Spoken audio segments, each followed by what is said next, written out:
friends! Today I'll be sharing some funny and embarrassing language stories related to language learning, practicing, speaking, and I'll be sharing some of my experiences and also that of my family members. Now before I start, I'd like to emphasize that, and a lot of polyglots have said and emphasized this before, that you need to start using the language from day one. By that, I mean I think there are quite a lot of people who study until they have reached a certain level of perceived fluency before they go out and speak it. However, I believe that you need to start using the language as soon as you're learning it so that you can ease into using it and also avoid yourself embarrassing mistakes. Not that that is completely avoidable, and also mistakes are how we learn. So I'll start off with a little story. When I was about 8 months into Korean learning, I hadn't really had anyone to practice with except my teacher back then, and there was a Korean grocery store quite close to my house. So I went there and I wanted to greet the lady saying 안녕하세요, which means hello. And I think I stood outside the door of the shop for about 5 to 8 minutes thinking like, oh, I'm so nervous to go, and how do I greet her? I don't even know how to say hello. And I was so extremely nervous that I went in, I'm like, 안녕하세요, and she's like, hello. So embarrassing. I mean, that's not a mistake actually, it was just embarrassing, and I think it came from the fact that I hadn't been using the language with people, so I was so nervous to start using it for the first time. But I guess we need to get over that first step in any case. Anyway, let's dive into my funny experiences. Okay, this first one is quite similar to the one I just told. I was at the Japanese embassy applying for my visa to go to Japan once, and I think it was maybe my first or second time in Japan, so I hadn't been that confident in using the language. So I went in and there was this Japanese lady working at the counter, and I just wanted to say "Ohayo gozaimasu" because it was morning. So I went in and I was so nervous. I'm like, "Ohayo?" And she's like, "Hello?" For those of you who don't know Japanese, it has different levels of formalities. So to a stranger or someone who's older than you, who you respect, you can't just say "Ohayo," which is like morning. You have to say "Ohayo gozaimasu," which is like good morning, a little more formal. Super embarrassing. Luckily that only happened once. But this is bound to happen when you're learning language. It's how you get over the fear of speaking. 네, 이것은 좀 영어로 설명할 수 없을 수도 있는데 이제 한국어로 할게요. 제가 처음 한국어를 배웠을 때 선생님이 그 감사하는 마음을 어떻게 표현할 수 있는지 저한테 가르쳐 주셨는데요. 뭐 예를 들어서 감사합니다, 고맙습니다, 고마워요, 뭐 그런 거. 그 다음에는 수고하셨어요. 근데 영어로는 수고하셨어요 라는 표현이 없는 것 같아서요. 그래서 선생님 그냥 감사합니다 보다 더 감사하는 마음이 있으면 그런 표현을 쓰라고요. 그래서 한국에 처음 갔을 때 어떤 교회에서 뭐 아줌마가 뭘 커피나 쿠키나 뭐 저한테 주셨는데, 그래서 감사합니다 말고 그 쿠키를 받고 그 아줌마한테 수고하셨어요 라고 했어요.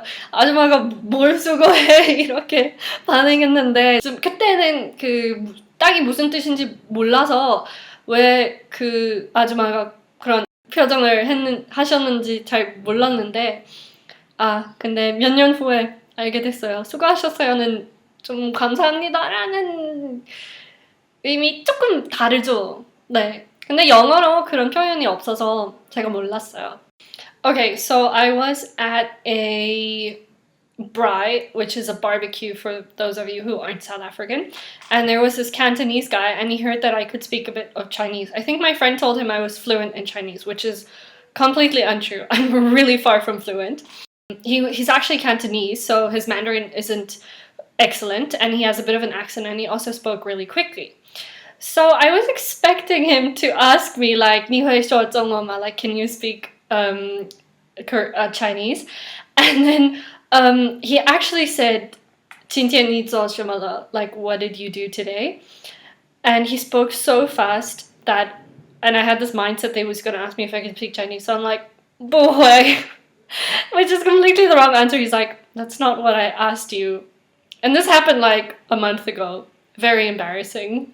Okay, the next one is a shame. I don't want to be rude to my beloved family member, so I'm not going to say who it is. But a family member of mine was in Japan, and she wanted to ask how much something costs, which in Japanese is これいくらですか? And she went to the shop and she starts and she points at this thing and she's like, "Konbanwa," which means good evening. I thought that was really cute, but I did laugh. And the shame, Japanese people, they're so kind. They don't really laugh at foreigners if we make language mistakes. So the guy was just like, "Konnichiwa." So cute. じゃあ次の話は弟の話ですけど、弟は高校生の時1年間日本のアメリカの学校で勉強しましたけど、その時特に日本語を勉強する必要がなかったんですけど、弟はまあ日本にいるから勉強しようと思ってて、ちょっと日本語の表現とか勉強しましたけど、あの日弟と友達が、ボーリングをしに行きましたけど、ボーリングで学生だったらちょっとボーリングすることはちょっと安くなりますね。そして学生証を見せてボーリングをもっと安くなりますね。そして弟は外国人の友達と一緒に行きましたけど、みんなは日本語全然できなくて、弟は少し できるから、そして言ってて、学生ですと言いたいでしたけど、その代わりに外人ですと言いました。そして店員さんは、はい、そうですかと言って、弟は、すいません、学生ですと言いましたね。ちょっと面白いでしょ。저는 고등학생 때 한국 식당에서 알바를 했는데, 그때 한국말은 아직도 배우는 중이어서, 뭐 지금도 배우는 중이지만 그때는 조금만 더 못했는데, 그래서 손님들이 와가지고 한국인들이 와서 제가 이제 한국어로 주문을 받을게 뭐 이런 것을 생각하고, 근데 어디서 그 사람들이 다른 사람을 기다리고 있는 것을 알게 돼서 시간이 좀 지나가서 가서 아직도 다른 사람을 기다리고 있나요? 라고 물어보고 싶었어요. 그래서 가서 너무 떨려서, 사실 그 어떤 남자였는데 너무 잘생겨서 막 떨려서 가서 안녕하세요, 아직도 사람 기다리고 있어요, 막 이런 식으로 말했는데 너무 창피했어. 그래서 그 남자가 영어로 대답했어. No, I'm not waiting for anyone. 막 이랬는데 너무 창피했어.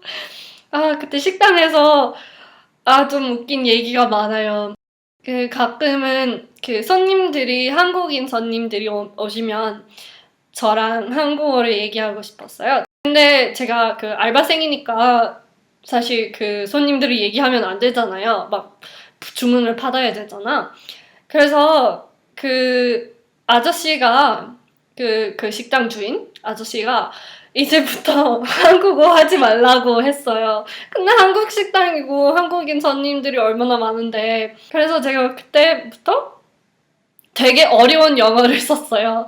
그 아저씨, 그 식당 주인 아저씨가 영어를 좀 잘 못하셨는데, 그래서 제가 그때 내가 왜 그랬지? 내가 좀 어려운 영어 표현을 쓰게 됐어요.